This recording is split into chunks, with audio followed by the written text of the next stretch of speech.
Hello student, मागच्या टॉपिकमध्ये आपण current बघितलेलं आहे, बरोबर आहे. मध्ये charge passing through the conductor in unit time is a called as an current. आणि हा जो करंट आहे हा ॲम्पियरमध्ये मेजर केला जातो. हेही आपण बघितलेलं आहे. त्याचं युनिट युनिट आहे ते ॲम्पियर आहे, हेही बघितलेलं आहे. पुन्हा त्याच्या खाली काही प्रॉब्लेम आहे, तो मात्र प्रॉब्लेम तुम्ही लिहून काढायचा. मी प्रॉब्लेम सगळ्यात शेवटी तुम्हाला सोडवून देणार आहे.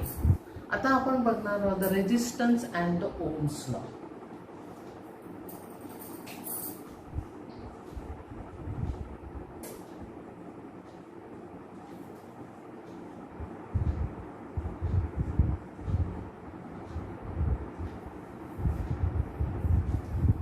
आता हा ओहम्स लॉ जो आहे हा ऍक्च्युली कशामध्ये तर तुम्हाला माहिती आहे की जो करंट फ्लो पास होतो थ्रू द वायर आणि त्याच्यामध्ये अप्लाय केलेले जे पोटेन्शियल डिफरन्स आहे या दोघांचं जे रिलेशन आहे या रिलेशनवरूनच जो एक लॉ तयार केलेला आहे. त्या सायंटिस्टचं नाव आहे जॉर्ज सायमन ओहम्स. यांनी एक लॉ तयार केलेला आहे आणि त्या लॉला म्हटलं तर ओहम्स लॉ असं म्हटलं जातं.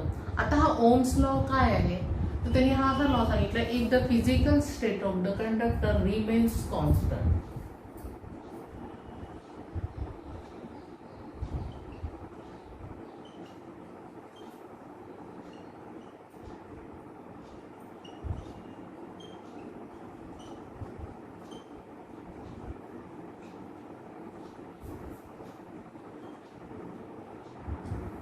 remains constant, then the current I flowing through the conductor is directly proportional to the applied potential difference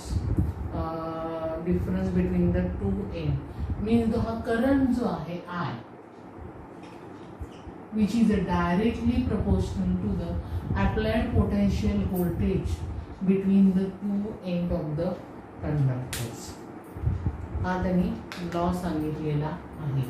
किंवा when the physical state of the conductor remains constant, the current flowing through the conductor I is directly proportional to the applied voltage between the two ends. आता वाक्य पहिलं, physical state of the conductor means the length, area of the cross sections and the temperatures of the material is a material जे आहे it is a made up of.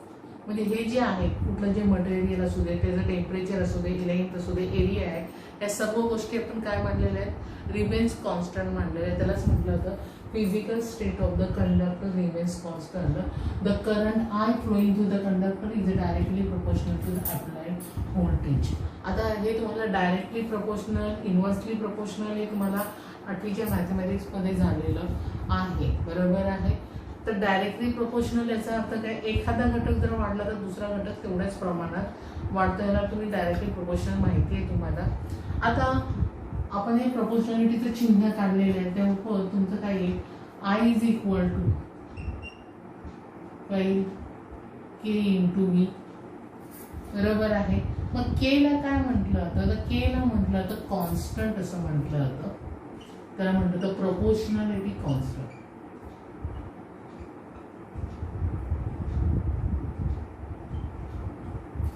आता हा के इथे shift झाला म्हणजे I into 1/k is equal to V. आता 1/k म्हणजे काय, तर therefore 1/k is equal to R. R means resistance of the conductor.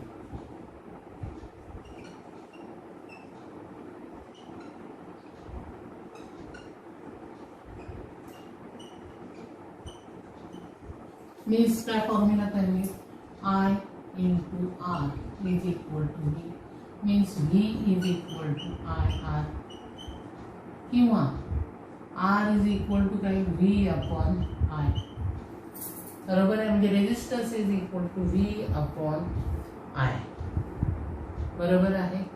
हे रेजिस्टन्स विषयी मी तुम्हाला पुढे सांगते, पण तुम्हाला फॉर्म्युला लक्षात आला आपला काय तयार झालेला, R is equal to V upon I, बरोबर आहे. मग ऍक्च्युली तुम्हाला माहिती आहे की हा जो व्ही आहे जो पोटेन्शियल डिफरन्स आहे हा व्होल्ट मध्ये मेजर केला जातो. करंट हा जो आहे हा एम्पियर मध्ये मेजर केला जातो. तर रेझिस्टन्सचे युनिट काय आहे, तर रेझिस्टन्सचे युनिट आहे ओहम्स काय आहे, त्या सायंटिस्टचंच नाव दिलं गेलेलं आहे. म्हणजेच काय आहे की 1 ohm,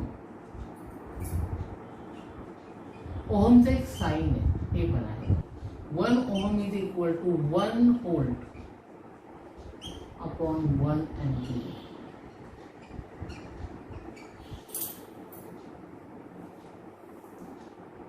Means when the 1 ampere current passing through the conductor, when the 1 volt potential difference applied between the two end of the conductors, then the conductor is an 1 ohms. Then the conductor is the 1 ohms. The resistance of the conductor is 1 ohms. काय व्याख्या त्याने केली, define केली. When the if the 1 ampere current passing through the conductor, म्हणजे त्या wire मध्ये passing through the conductor, when the 1 volt potential difference applied between them, then the resistance of the conductor is 1 ohms. तो resistance of the conductor किती असतो 1 ohm. आणि ohm हे त्याचं SI unit आहे. रेजिस्टन्सचं एसआय युनिट काय आहे, ओहम्स आहे. हे जे आहे ते कोणते युनिट आहे, एसआय युनिट आहे. कशाचं, रेजिस्टन्सचं. कशाचं आहे, रेजिस्टन्सचं युनिट आहे एसआय युनिट, ओहम्स आहे. मला वाटतं हा ओम्स लक्षात आलाय. हा बऱ्याच वेळा परीक्षेला विचारतो. ओम्स लॉ काय, the physical state of the conductor remains constant, the current flowing through the conductor I is directly proportional to the applied voltage between the two end. आणि फॉर्म्युला काय मिळाला, R is equal to V upon I.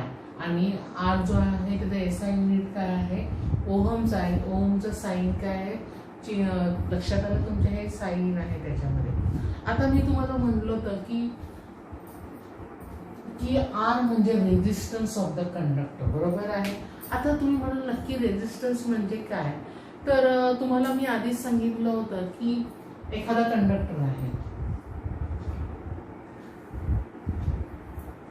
मी जरा वर diagram करते, बरोबर हे तुमच्या लक्षात आलेलं आहे. आता रेजिस्टन्स म्हणजे काय मी तुम्हाला एक्सप्लेन करतो.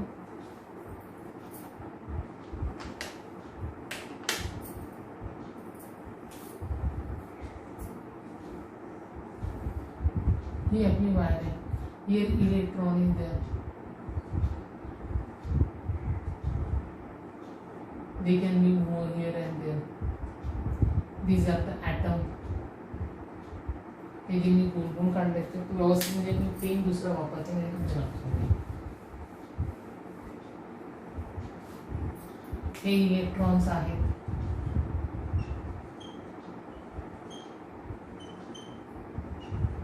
बरोबर आहे. आणि they can be move here and there in the space between the atoms. हे तुम्हाला माहिती, मग समजा हे ॲटम्स आहेत, बरोबर आहे. आणि या ॲटमच्या स्पेसमध्ये ते इकडे तिकडे रँडमली मूव्ह होतात. आणि जेव्हा आपण ह्या दोन्ही end of the wire, when we can apply the potential difference between them, means here negative, here positive, then electrons start moving from the lower potential to the higher potential, बरोबर आहे. आणि मग हे जेव्हा मूव्ह व्हायला लागतात from the lower potential to the higher potential, त्यावेळेला काय होतं की जेव्हा ते मूव्ह होतात त्यावेळी त्याच्या दरम्यानमध्ये काय होतात की when they can be moving the motion of the electron, they can be collides in the atoms. म्हणजे मध्ये जर त्याच्या जर ॲटम्स आले तर ते त्याच्यावर काय होतात, कोलाइड्स होतात. There is a collision between the atoms and the electrons. and because of these collisions it can be oppose the current. त्याचा जो करंट जो होतो का होतं, it causes the hindrance of the flow of the current. म्हणजे याचा जो flow of the current आहे त्याला काय होतं, लगाम लावला जातो, म्हणजे विरोध होतो. आणि ते विरोधालाच आपण काय म्हणतो, रेजिस्टन्स असं म्हणतो. आलं लक्षात. मी काय म्हटलं की जेव्हा पोटेन्शियल डिफरन्स आहे, इलेक्ट्रॉन मूव्ह व्हायला लागतं, हा इलेक्ट्रॉन मूव्ह व्हायला लागतं. आता मध्ये ॲटम आला, बरोबर आहे. त्यामुळे both are the collide with each other, when the collision will be there is a hindrance of the current. आता एखादा व्यक्ती धावत असेल आणि मध्येच जर कोण आलं तर त्याचा धावण्याचा स्पीड ऑटोमॅटिक काय होतो, कमी होतो. म्हणजे धावण्याला काय होतो, विरोध होतो. तसाच फ्लो ऑफ द करंटला काय होतो, अपोज. म्हणजे काय होतं त्याच्यामध्ये, फ्लो ऑफ द करंटला जो आहे त्याला हिंडरन्स होतो, मीन्स अपोज होतो करंटला. आणि करंटला अपोज झाल्यामुळे तो अपोज जो होतो त्या अपोजलाच आपण काय म्हटलं जातं, रेझिस्टन्स. म्हणजे त्याला जो विरोध होतो करंटला तो किती प्रमाणात होतो त्यालाच काय म्हटलं जातं, रेझिस्टन्स असं म्हटलं जातं. Means oppose the current, this hindrance is called as an resistance. There is hindrance of the flow of the current. म्हणजे त्याला जो जात असतो त्याला त्याचा विरोध होतो आणि ते विरोधालाच आपण काय म्हटलेलं आहे, रेझिस्टन्स असं म्हटलेलं आहे. आता हा जो रेझिस्टन्स जो आहे, it is a depend upon the both things. That is me तुम्हाला म्हटलं तर physical state of the condition like length, area, बरोबर आहे. तर हा जो रेझिस्टन्स आहे हा ना त्याच्या फिजिकल स्टेट ऑफ कंडिशनवर डिपेंड आहे. मीन्स का आहे तर हा जो रेझिस्टन्स आहे which is a directly proportional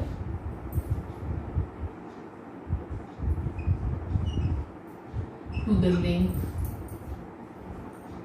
and inversely proportional to the area of cross section.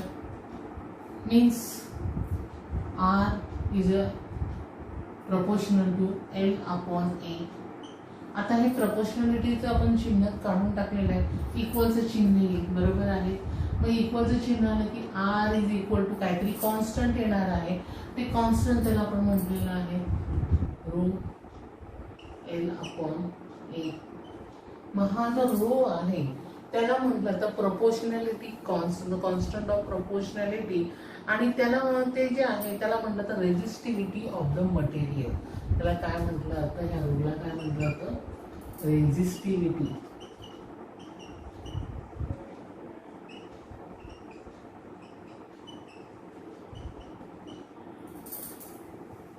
काय म्हटलं त्या रोला, रेझिस्टिव्हिटी असं म्हटलं जातं.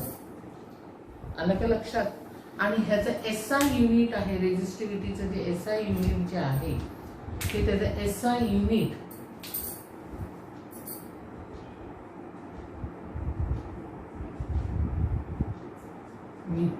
त्याचं युनिट आहे ओहम मीटर.